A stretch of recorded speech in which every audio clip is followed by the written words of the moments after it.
Hello guys! I am Sir Mars and you are watching Lectures ni Sir Mars. So again, nasa subject tayo ng structural theory.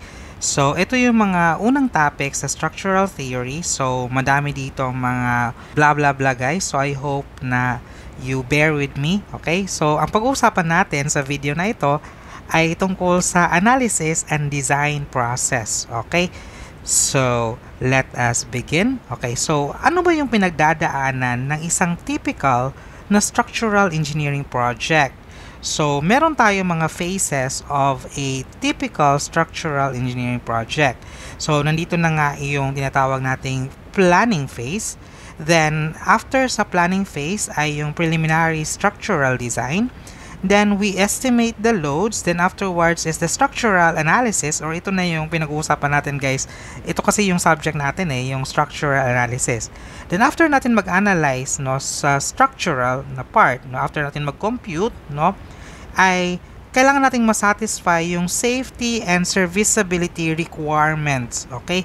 So, kapag na-satisfy siya, then we finalize the design and then we move to the construction phase. No? Pero kung hindi siya na-satisfy, we revise the structural design. So, by revising the structural design, nagre-re-estimate tayo ng loads and then nagre-recompute, nag-analyze ulit, and then again, we check the safety and serviceability requirements. So, hanggang sa masatisfy natin itong level na to guys, no, hindi tayo pwede mag-finalize nga ng ating structural design. Okay? So, sige, isa-isahin natin guys para mas maintindihan natin, no, yung process ng analysis and ng design ng isang structural engineering project. So let's begin with planning phase. Planning phase usually involves the establishment of the functional requirements of the proposed structure, the general layout and dimensions of the structure, the consideration of the possible types of structures, the rigid frame or truss that may be feasible, and the types of material to be used. Example is the structural steel or the reinforced concrete. This phase may also involve consideration of non-structural factors such as the aesthetics, environmental impact of the structure, and so on. The outcome of this phase is usually a structural system that meets the functional requirements and is expected to be the most economical. This phase is perhaps the most crucial one of the entire project and requires the experience and knowledge of construction practices in addition to thorough understanding of the behavior of structures. So, let us explain ano ba yung planning phase. Okay, so for example guys, no, isa kang structural engineer, tapos sabihin natin, meron kang kliyente and yung kliyente is gusto niya magpagawa ng isang building. So, sabihin natin, residential building na lang. Yung bahay ng kliyente yung gusto niyang ipagawa. So, ngayon, ang gagawin ng kliyente is of course, kailangan niya munang mag-contact ng isang architect. So, yung architect muna yung gagawa ng architectural design. So, ano ba yung mga parts ng architectural design? Ito yung perspective, ito yung floor plans, ganun. So, yung mga elevations, front, side, rear elevation, ayun, yung mga cross-sections, yung mga details ng architectural. So, ayun. So ngayon guys, no, so kung ikaw yung structural engineer, no, kakailanganin mo ng floor plan and perspective, of course, ng mga architectural designs, no, kailangan mo yun para makagawa ka ng isang structural design, no? Okay. So ano ba yung ginagawa sa planning phase? So, sa planning phase, nagpaplano ka ngayon, no? Nagpaplano ka ngayon kung saan mo ilalagay yung mga poste, saan mo ilalagay yung mga beams, ano yung distances ng mga poste, anong material yung gagamitin mo. Gagamit ka ba ng steel na mga material, na mga cold formed na mga steel, or gagamit ka ba ng reinforced concrete, or gagamit ka ba ng wood, or ano ba yung mga klase ng material na pwede mong gamitin.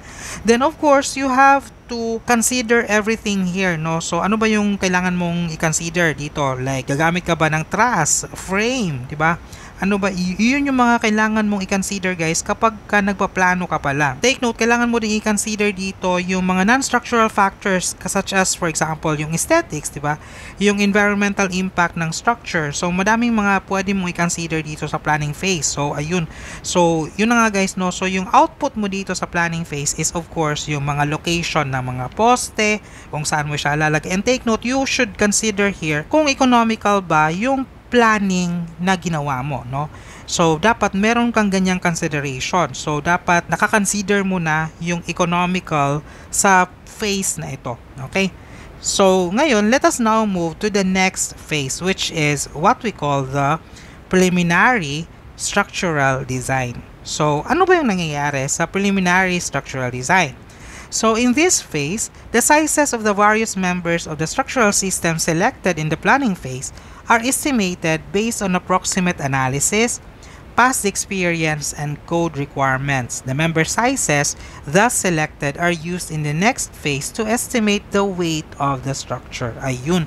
So, dito sa preliminary structural design, kailangan mo munang magkaroon ng preliminary sizes. For example, so syempre doon sa planning phase, naka-decide ka na doon kung saan mo ilalagay yung mga poste mo. So, at what distances mo ilalagay yung mga poste, gano yung mga beams, saan mo siya ilalagay, ganon. So, ngayon, kailangan mo, dito sa phase na to, kailangan mong magbigay ng preliminary sizes.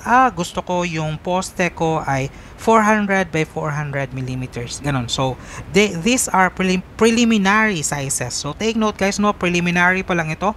These are not final na mga sizes. Pwede mo pa itong ma-revise in the future. Kakailanganin mo kasi ito guys, no, yung mga sizes na to, kakailanganin mo ito sa pag-estimate ng mga loads in the next phase.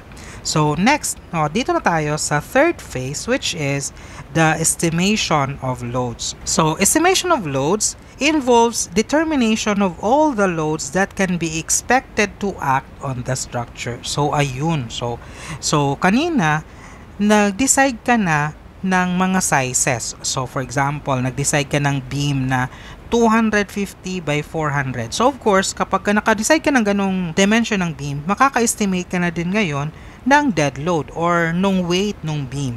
And for example, nag-decide ka ng slab, yung slab nag-decide ka na 4 inches or 100 millimeters or 5 inches, ganon, 125 millimeters, ganon. So, ngayon, edi makakapag-estimate ka na din ngayon nung weight ng slab na i-resist nung beam. Tapos, kapag ka-column, yung column naman, makaka-estimate ka na din yung self-weight ng column. So, ayun. So, dito, sa estimation of loads, dito ka makaka-estimate, guys, ng mga dead loads. Kasi kailangan natin ito sa structural analysis sa next step ng procedure na ito. Ayun. So, yung next phase is yung structural analysis. So ano ba yung ginagawa sa structural analysis? The values of the loads are used to carry out an analysis of the structure in order to determine the stresses or stress resultants in the member and the deflections at various points of the structure. So dito sa structural analysis, ang ginagawa mo dito is computation, guys. Gusto mong malaman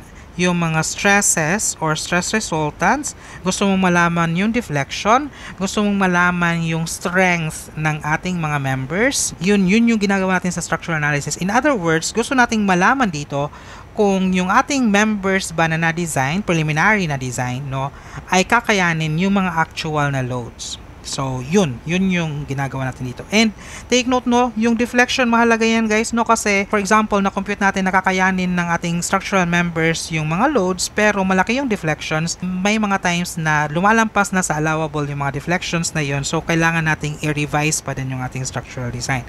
So, after sa structural analysis, ay kailangan natin ngayon i-check yung safety and serviceability. So, ano ba yung ibig sabihin nito? Yung results ng analysis natin are used to determine whether or not the structure satisfies the safety and serviceability requirements of the design codes. If these requirements are satisfied, then the drawings and the construction specifications are prepared and the construction phase begins. So again, no, dito sa part na to, no, kailangan lamang natin i-check yung safety and serviceability. So again, pag sinabi natin safe, no, yung ating structure, ibig sabihin nito, kakayanin ng ating mga structural member yung mga actual loads na mag-a-act dito. Pag sinabi natin serviceable, guys, no, it means dapat mapiperform ng ating structure yung kanyang intended purpose. So dito na pumapasok sa serviceability yung deflection, no? Kasi for example, no, ikaw ba naman yung may-ari? Kung ikaw ba naman yung may-ari, guys, no? Tapos nagpagawa ka ng bahay, tapos sabihin natin safe yung mga beams or columns, pero nagkaroon ng malaking deflection. So of course, matatakot ka nang matulog dun sa bahay na yun, no? Or tumira dun sa bahay na yun kasi malaki yung deflection. Baka anytime pwede kang madaganan nung beams or columns. So that is a serviceability. So serviceability issue yung ganun, no? Hindi na niya ma-function nung structure, hindi na siya makakapag-function sa kanyang intended na purpose kung hindi naman siya magagamit, 'di ba? So syempre, no, may factor doon yung perception ng user. So dapat safe siya in such a way na yung deflection natin ay hindi ganun kalaki, such as visible na siya sa ating paningin, no? So dapat hindi natin mapapansin yung mga deflections ng ating mga structural members. Okay? And take note, pati na din dito yung vibration, guys, no? So this pumapasok din dito yung vibration sa serviceability. Kasi, di ba nga, kung for example, ikaw yung may-ari ng building or ng house or kahit na anong structure, no? And masyadong malakas yung vibration, hindi mo siya magagamit kasi matatakot ka, diba? So, ayun. So, that is also a serviceability issue. So, again, guys, no, kapag na-satisfy itong safety and serviceability, you can now finalize the design drawings and the construction specifications. Pero kung hindi, kailangan mong i-revise yung structural design and bumalik sa estimation of loads. Okay? So, babalik ka lang sa pag-revise. So, mag-estimate ka ulit ng loads, then structural analysis na naman. So, sa pag-estimate ng loads, guys, ibig sabihin nito, no, ay kakailanganin mong increasean or decreasean yung mga sizes na na-estimate mo kanina, or di kaya papalitan mo yung ating material, no, para mag-re-estimate ka ng loads.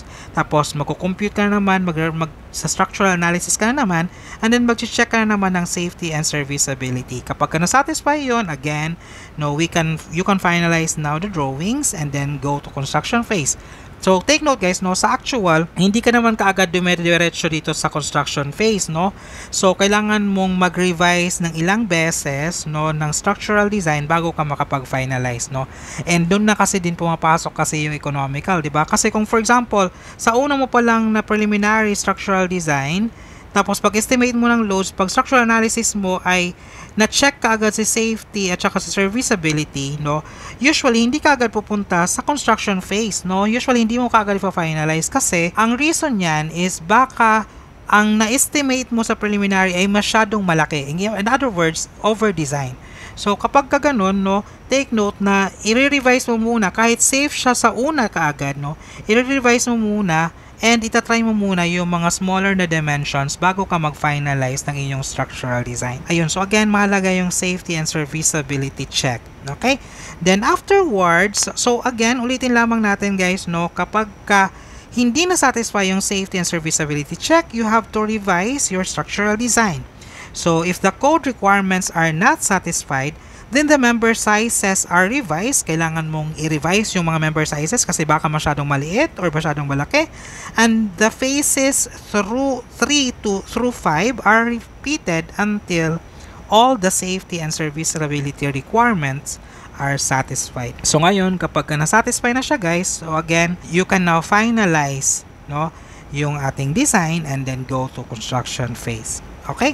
So, yun yung phases of a typical structural engineering project. So, ngayon na nag-discuss tayo niyan, guys, no, we can now differentiate ano ba yung pagkakaiba ng structural design at structural analysis. Basahin muna natin yung kanilang mga definition. Yung structural design is the process of determining the elements of a structure such as size of columns, size of beams, their reinforcements or foundation elements by methodical computation.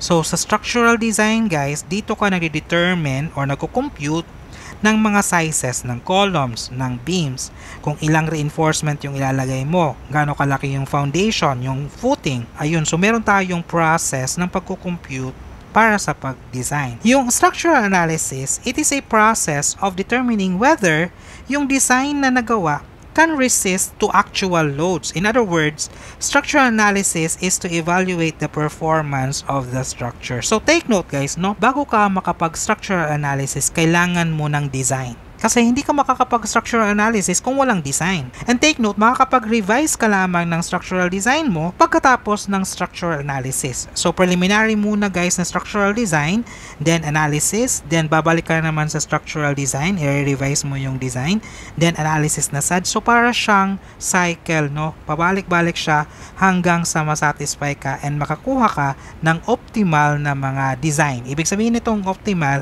ito na yung most economical na mga design, structural design na safe and serviceable. Kung meron kayong tanong guys regarding the analysis and design process, just comment sa comment section below and kung may time ako ay sasagutin ko yung inyong mga tanong. See you in the next video. If this lecture has helped you, please like this video and subscribe to my channel. If you have any questions, you can comment below or send your questions to my Facebook page, Lectures ni Sir Mars. I will paste the link in the video description. You can also download the PDF of my lectures and PDF references for civil engineering by visiting my site. The link is also in the video description. Thank you again guys. Once again, this is Sir Mars and see you in the next lecture.